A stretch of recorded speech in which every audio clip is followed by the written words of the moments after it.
Hi friends, welcome back to my YouTube channel. അപ്പോൾ ഈ പാതിരാത്രി ഞങ്ങൾ കുറ്റിയും പറിച്ച് പോകുന്നത് എവിടെയാണെന്ന് വെച്ചാൽ, ഇവിടെ തൊട്ടടുത്ത് തന്നെ ഒരു മെർമെയ്ഡ് ഷോ നടക്കുന്നുണ്ട്. അത് കാണാനായിട്ടാണ് പോകുന്നത്. ഇത് ദീപാവലിയുടെ തലേ ദിവസം, അതായത് 20-ാം തീയതിയുള്ള വീഡിയോ ആണ്. 21-ാം തീയതിയാണ് ദീപാവലി. അപ്പോൾ 20-ാം തീയതി എടുത്ത വീഡിയോ ആണിത്. അപ്പോൾ ഞങ്ങളവിടെ എത്തിയായിരുന്നു. ഇത് കാട്ടാക്കട എന്ന് പറഞ്ഞ സ്ഥലത്താണ് കേട്ടോ. ട്രിവാൻഡ്രത്ത് കാട്ടാക്കട എന്ന് പറഞ്ഞ സ്ഥലത്താണ് ഈ മെർമെയ്ഡ് ഷോ നടക്കുന്നത്. ടിക്കറ്റ് വന്നിട്ട് 70 രൂപയാണ്. കുട്ടികൾക്ക് 5 വയസ്സിൽ താഴെയുള്ളവർക്ക് ടിക്കറ്റ് ഇല്ല. അപ്പോൾ 5 വയസ്സിന് മുകളിലോട്ടുള്ളവർക്ക് 70 രൂപ ടിക്കറ്റ് തന്നെയാണ് എടുക്കേണ്ടത്. അപ്പോൾ ഞങ്ങൾ ടിക്കറ്റൊക്കെ എടുത്ത് കയറിയായിരുന്നു. ഇവിടെ ആദ്യം കയറുമ്പോൾ തന്നെ ഈ പെറ്റ് ഷോയാണ്. കിളികളും പിന്നെ അങ്ങനെ കുറച്ച് പെറ്റ്സിൻ്റെ ഷോയാണ് ആദ്യം വെച്ചേക്കുന്നത്. അത് കഴിഞ്ഞിട്ടാണ് മെർമെയ്ഡ് ഷോ വരുന്നത്. മോൾ കുറേ ദിവസമായിട്ട് പറയുന്നുണ്ട് മെർമെയ്ഡ് ഷോ കാണണം. അവൾ ഈ റീൽസിലൊക്കെ ഇങ്ങനെ മെർമെയ്ഡിൻ്റെ ഷോ ഒക്കെ കണ്ടിട്ടുള്ളതുകൊണ്ട് അവൾക്കത് ഭയങ്കര ഇൻട്രസ്റ്റ് ആയിട്ട് തോന്നി. അങ്ങനെ ഇവിടെ ഇങ്ങനെ നടക്കുന്നുണ്ടെന്ന് പറഞ്ഞപ്പോൾ അവൾ പറഞ്ഞു എനിക്കും കാണണം അമ്മയെന്ന് പറഞ്ഞായിരുന്നു.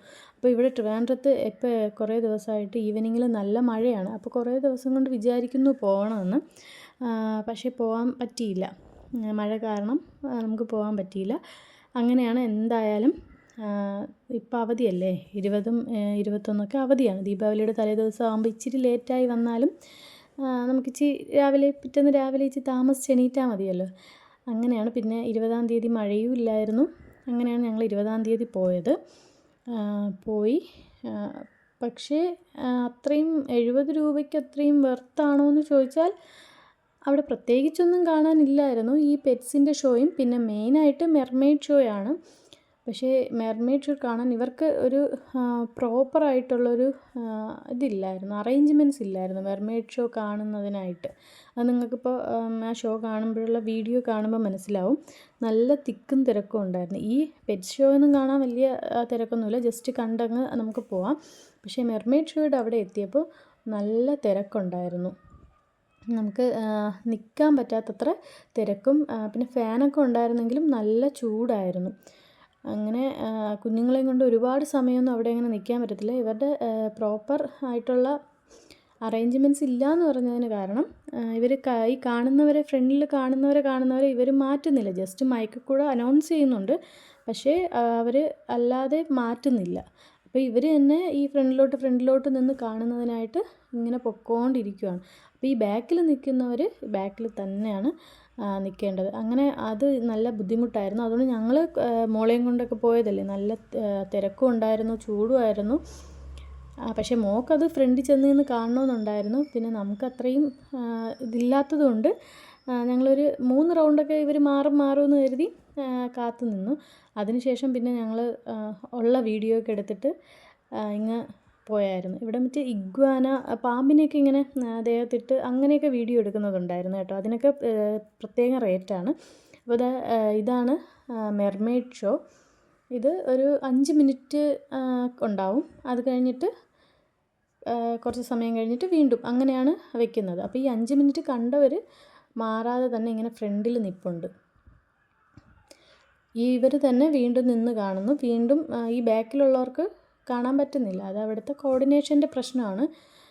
അങ്ങനെ നമ്മൾ കുറേ നേരം വെയിറ്റ് ചെയ്ത് നിന്നിട്ട് പിന്നെ നമുക്ക് ബോറടിച്ചു. മോളെയും കൊണ്ട് നിൽക്കുന്നത് കൊണ്ട് പിന്നെ ബോറടിയല്ല, ഈ ചൂടും ഇതെല്ലാം കാരണം പിന്നെ ഞങ്ങൾ അവിടെ നിന്നില്ല. പിന്നെ പുറത്തോട്ട് ഇറങ്ങിയപ്പോൾ നിറയെ സ്റ്റോളും കാര്യങ്ങളൊക്കെ ആയിരുന്നു. പക്ഷേ ശരിക്കും നമ്മൾ മെർമെയ്ഡിനെ കാണാനായിട്ടാണ് പോയത്. ഞങ്ങൾക്കറിയാം, നമ്മൾ അല്ലാതെ വീഡിയോസൊക്കെ ഓരോരുത്തർ ഇട്ടത് കണ്ടായിരുന്നു. അവിടെ ബാക്കിയെല്ലാം ഈ സ്റ്റോളും കാര്യങ്ങളും പെറ്റ് ഷോയൊക്കെ തന്നെയാണെന്ന് കണ്ടായിരുന്നു. മെർമെയ്ഡ് ഷോയൊക്കെ ട്രിവാൻഡ്രത്ത് ആദ്യമായിട്ടാണെന്നാണ് തോന്നുന്നത്, എനിക്കറിയത്തില്ല. പിന്നെ നെയ്യാറ്റിൻകര അവിടെ എവിടെയോ ഇപ്പോൾ സ്റ്റാർട്ട് ചെയ്തിട്ടുണ്ട്. അങ്ങനെ കാണാനായിട്ട് പോയതാണ്.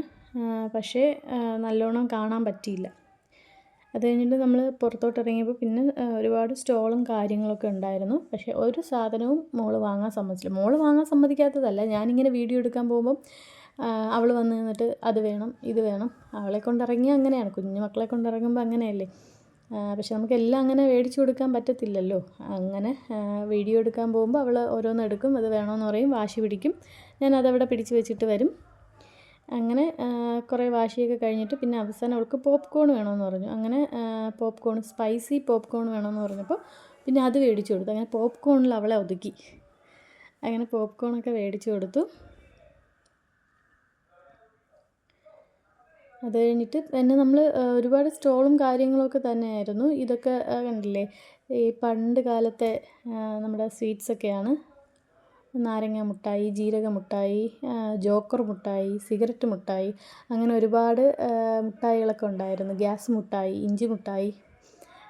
ഇതൊന്നും ഇപ്പം അല്ലാതെ നമ്മുടെ സാധാരണ പുറത്തുള്ള കടകളിൽ കാണാറേ ഇല്ല അല്ലേ. ഇതുപോലെ എന്തെങ്കിലുമൊക്കെ ഇങ്ങനെ സ്റ്റോളൊക്കെ കാര്യങ്ങളൊക്കെ വരുമ്പോഴാണ് ഇതൊക്കെ കാണുന്നത്. അപ്പോൾ അതൊക്കെ കണ്ടിട്ട് നമ്മൾ നേരെ പുറത്തോട്ടിറങ്ങി. കയറുന്നത് ഒരു ഫ്രണ്ട് ഗേറ്റ് വഴിയും ഇറങ്ങുന്നത് വേറെ ബാക്കിലൊരു വഴി കൂടിയാണ്. അവിടെ നിന്ന് പിന്നെ ഒരുപാട് നടക്കാനുണ്ടായിരുന്നു. പിന്നെ തിരിച്ചു വരുന്ന വഴിക്ക് പച്ചക്കറിയൊക്കെ മേടിച്ചിട്ട് നേരെ നമ്മൾ വീട്ടിലെത്തിയിട്ട് ഇന്ന് ദീപാവലിയുടെ തലേദിവസം ആണല്ലോ പടക്കമൊക്കെ വെക്കുന്നത്. തലേദിവസവും വയ്ക്കും, പിറ്റേന്നും വയ്ക്കും. അപ്പോൾ വന്നിട്ട് നമ്മൾ പടക്കം വെച്ചു. ശരിക്കും പറഞ്ഞാൽ ഇന്ന് ഒരിടത്തും പോകണ്ടെന്ന് വിചാരിച്ചിരിക്കുമായിരുന്നു. ചേട്ടന് ഓഫീസിൽ നിന്ന് ചെറിയൊരു ടൂർ ഉണ്ടായിരുന്നു. അതൊക്കെ കഴിഞ്ഞിട്ട് വന്നതായിരുന്നു.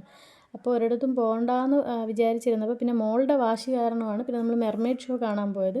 പിന്നെ പോയിട്ട് പിന്നെ നമ്മൾ വേറെ ഒരിടവും കയറിയില്ല. നേരെ ഇങ്ങ് വീട്ടിൽ വന്നായിരുന്നു. ഇവിടെ എൻ്റെ അനിയത്തിയും അമ്മയൊക്കെ ഉണ്ടായിരുന്നു. അപ്പം അവരൊക്കെ ഒന്നിച്ച് അവരിന്ന് പോകാൻ നിൽക്കുകയായിരുന്നു. അപ്പോൾ നമ്മൾ പറഞ്ഞു ഇന്ന് പോകണ്ട, നാളെ പോവാം, പടക്കമൊക്കെ വെച്ചിട്ട് നാളെ പോകാമെന്ന് പറഞ്ഞു. അങ്ങനെ അവർ നിന്നതാണ്. അങ്ങനെ നമ്മൾ രാത്രി പടക്കമൊക്കെ വെച്ചു. അപ്പോൾ ഇതൊക്കെയാണ് ഞങ്ങളുടെ ദീപാവലി ആഘോഷങ്ങൾ. അപ്പോൾ ബായ്.